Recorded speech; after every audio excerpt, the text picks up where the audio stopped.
বলতে পারো পৃথিবীর সবচেয়ে সুখী মানুষ আসলে কে?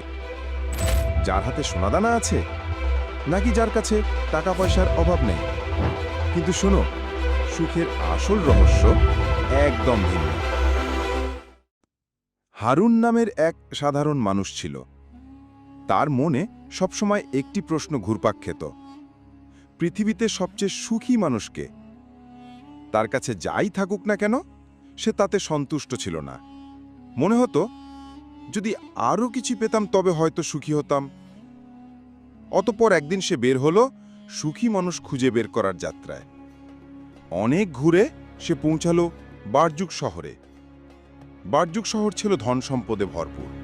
বিশাল অট্টালিকা, রাজপ্রাসাদ, বিলাসবহুল বাজার, যেন সবকিছুতেই ঐশ্বর্যের ছোঁয়া। হারুন বিস্মিত হয়ে বলল, নিশ্চয়ই এই শহরেই সুখী মানুষ পাওয়া যাবে। এত সম্পদ যেখানে, সেখানে একজন না একজন তো অবশ্যই সুখী হবে। হাঁটতে হাঁটতে সে এক স্বর্ণকারের দোকানের সামনে দাঁড়ালো। দোকানটি সোনার অলংকারে ঝলমল করছিল। মালিকের হাতে সোনার আংটি, গলায় ভারী চেইন, আর চারপাশে সোনাদানা সাজানো। দেখে হারুন ভাবল, এই মানুষটাই হয়তো পৃথিবীর সবচেয়ে সুখী। এত ধন সম্পদ যার হাতে, তার জীবনে কষ্ট থাকতে পারে না। অতঃপর সে আর দেরি না করে বলল, ভাই, আপনার তো সব কিছু আছে, বাড়ি, গাড়ি, সোনাদানা সবই আপনার হাতে, নিশ্চয়ই আপনি সুখী? কিন্তু আশ্চর্যজনকভাবে দোকানদার দীর্ঘশ্বাস ফেলে মাথা নিচু করল। হারুন বলল, কি হলো ভাই, দীর্ঘশ্বাস ফেললেন কেন? দোকানদার উত্তর দিল, না ভাই, আপনি ভুল করছেন, আমি সুখী নই। হারুন অবাক হয়ে জিজ্ঞেস করল, আপনি সুখী নন, অথচ আপনার এত ধন সম্পদ, এত ঐশ্বর্য, কেন বলুন তো? তখন দোকানদার ধীরে ধীরে তার জীবনের ভয়াবহ কাহিনী বলতে শুরু করল। কয়েক বছর আগে আমার স্ত্রী হঠাৎ এক মারাত্মক রোগে আক্রান্ত হলো। আমি দেশ বিদেশের ডাক্তার দেখালাম, অনেক টাকা খরচ করলাম, কিন্তু ডাক্তাররা সবাই জানালো সে হয়তো আর 2-3 দিনের বেশি বাঁচবে না। মৃত্যুর আগে আমার স্ত্রী আমাকে ডেকে বলল, আমার একটা শেষ অনুরোধ আছে, তুমি যেন তোমার পুরুষত্ব নষ্ট করো, যাতে আমি মারা গেলে তুমি আর কোনো নারীকে বিয়ে করতে না পারো। এমন বাক্য শুনে আমি হতভম্ব হয়ে গেলাম। কিন্তু আমি তাকে ভীষণ ভালোবাসতাম, তাই তার সেই অদ্ভুত অনুরোধও মেনে নিলাম।